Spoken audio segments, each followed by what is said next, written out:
দেখতে হুবহু স্টিলের কলম, ওপরে পুশ বাটন, সামনে সুচালো নিব।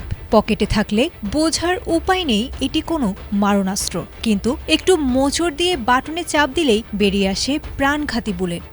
নাম তার পেন গান বা কলম পিস্তল।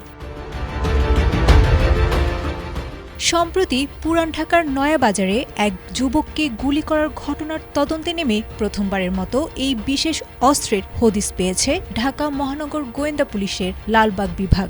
ইতোমধ্যে যাত্রাবাড়ি ও কেরানীগঞ্জ থেকে গ্রেপ্তার করা হয়েছে পেশাদার কিলার সোহেল ওরফে কাল্লু ও তার সহযোগী সাইমনকে।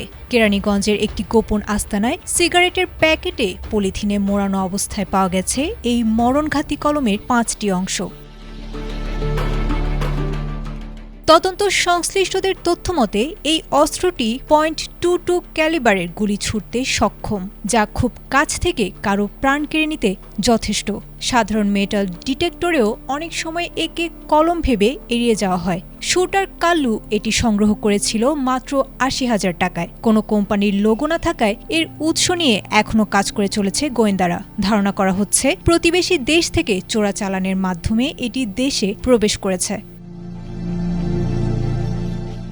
খুলনা বা দক্ষিণ পশ্চিমাঞ্চলে এর আগে উগ্রবাদী গোষ্ঠীর হাতে এমন অস্ত্র দেখা গেলেও রাজধানীর অপরাধ মানচিত্রে এর অনুপ্রবেশ নতুন এক উদ্বেগের নাম।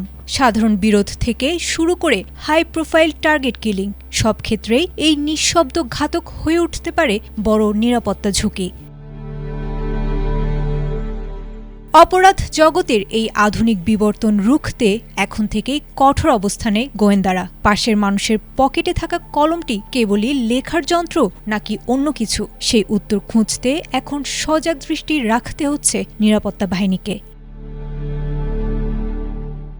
Desk report, ATN Bangla.